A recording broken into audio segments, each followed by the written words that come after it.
Assalamualaikum warahmatullahi wabarakatuh. Sebelumnya, perkenalkan nama saya Kementerian dengan NIM 2311069 dari kelas Informatika D. Di sini saya akan mempresentasikan praktikum saya, yaitu individu 9. Langsung saja ke kodenya, yaitu ada Inversity yang dimana ya kita tahu Inversity ini digunakan untuk mengolah citra atau image processingnya. Terus ada ini import NumPy. NumPy ini digunakan untuk membuat dan mengatur array. Gambar direpresentasikan sebagai array. Terus ini ada img sama dengan cp2 mret. Terus ada blur sama dengan cp2 blur mg 2,2 1,1.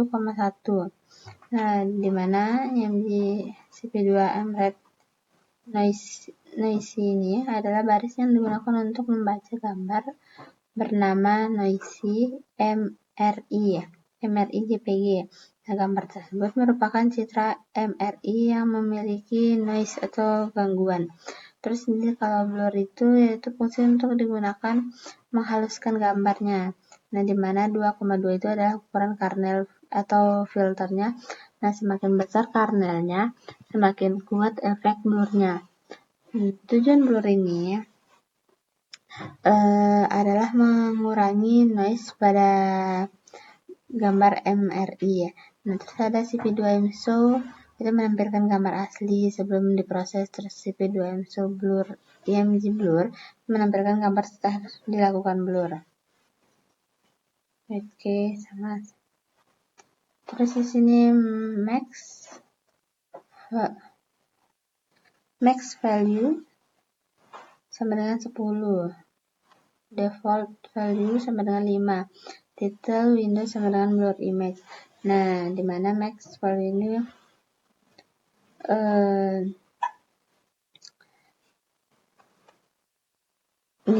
nilai maksimum kernel atau silinder.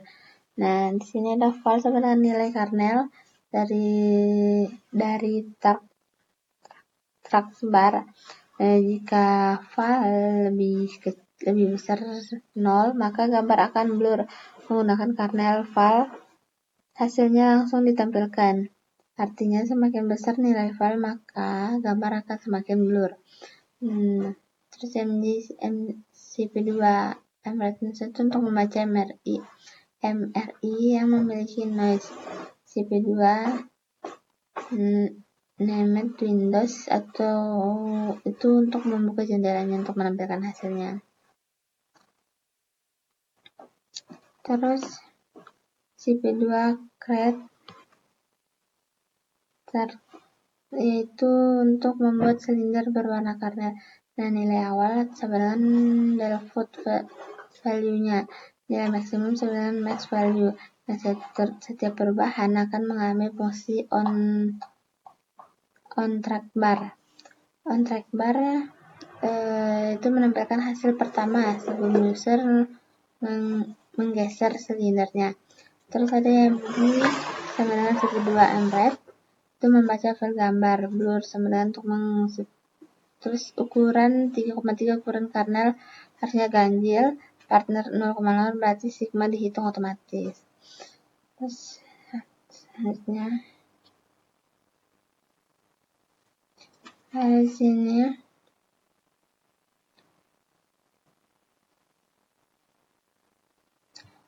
ada max value sama dengan 10, terus default value sama dengan 5, title Windows Gaussian blur image.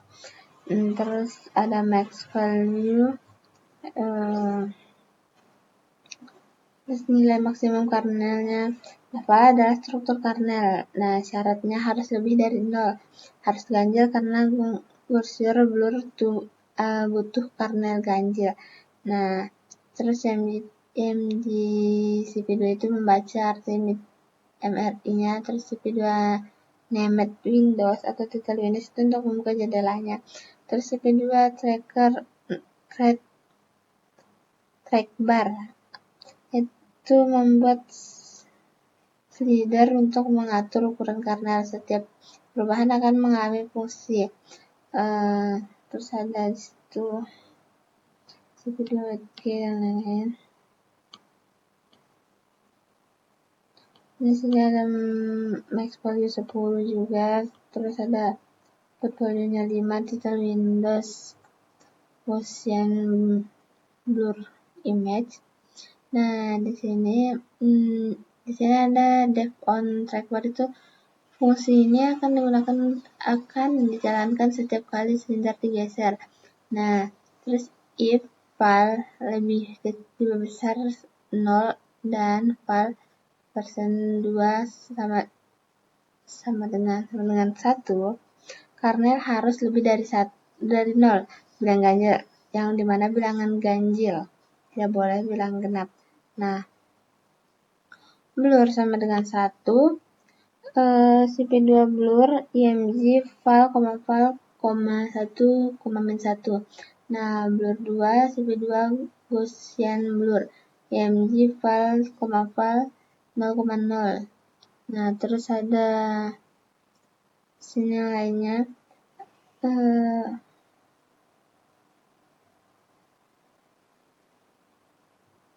img terus sama sih. Terus ada img CP2 MRED MRI JPG. Nah, img CP2 CP color img, CP2 color. Di sini adalah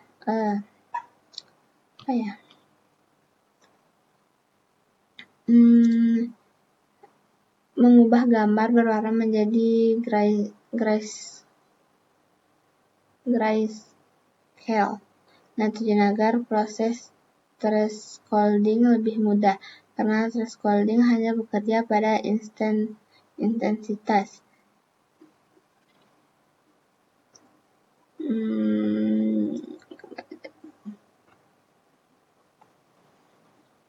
Di situ langsung saja ada max value 255, terus ada default value-nya 127, title track bar. Max value nilai maksimum intensitas 255, default value nilai awal threshold. Nah, title Windows, nama Windows track bar, dev1 track bar dan kurung file. Fungsi ini digunakan untuk dijalankan setiap kali track bar digeser. File adalah nilai threshold dari track bar. Setiap metode menghasilkan output yang berbeda. Nah, binary itu adalah hitam putih, binary INF itu kebalikan dari binary. Terus track itu membatasi nilai maksimum. 20 itu buang pixel gelap, 20 INF itu buang pixel terangnya. Terus yang lainnya.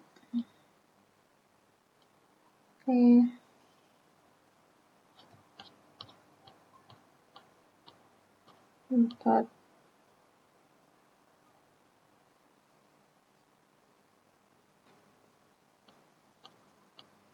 color.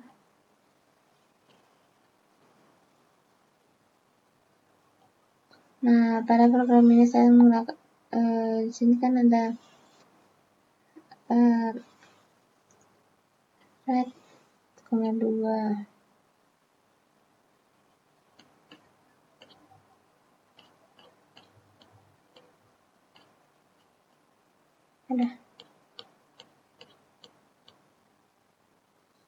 Di situ ada red 2,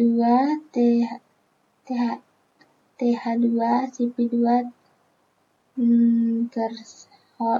threshold, gray file max value, CP2 trace binary. Akan menghasilkan nilai file. Sistem otomatis mencari threshold terbaik. Red 2 sama dengan nilai threshold hasil perhitungan. Terus pada program ini saya akan mengubah metode canary edge untuk mendeteksi, tapi edge pada gambar tunjukkan adalah untuk menghasilkan batas objek secara jelas berdasarkan perubahan intensitas pixel. Terus ada pada program misalkan melakukan deteksi tapi menggunakan metode Kenny pada sebuah gambar. Gambar terlebih dahulu dikonvers ke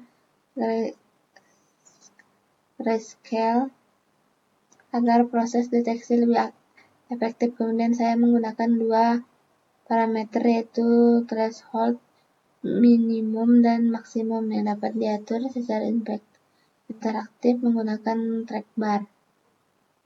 Nah, setiap perubahan nilai threshold akan langsung memperbarui hasil deteksi tapi secara real time. Nah, dari hasilnya dapat dilihat bahwa nilai thresholdnya sangat memengaruhi hasil edge-nya, di mana nilai terlalu rendah akan menghasilkan banyak noise, sedangkan nilai terlalu tinggi akan menghasilkan detail penting.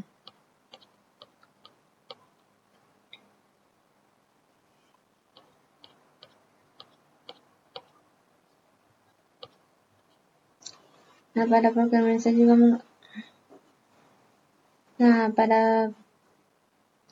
pada program ini juga menggabungkan thresholding dan Kenny edge detection untuk mendeteksi tepi objek. Nah, pertama gambar dikonvers ke dalam grayscale, kemudian digunakan thresholding untuk mengubah gambar menjadi hitam putih berdasarkan nilai yang diatur melalui trackbar-nya. Hasil threshold tersebut kemudian digunakan sebagai input yang untuk proses Kenny sehingga terdeteksi, tapi menjadi lebih fokus pada area tertentu. Nah, output yang ditampilkan satu frame. Bagian atas adalah hasil thresholding-nya, bagian bawah adalah hasil edge detection-nya. Nah, dari hasil ini dapat dilihat bahwa nilai threshold sangat mempengaruhi hasil edge yang dihasilkan. Mungkin itu saja dari saya. Wabillahi taufiq wal hidayah. Wassalamualaikum warahmatullahi wabarakatuh.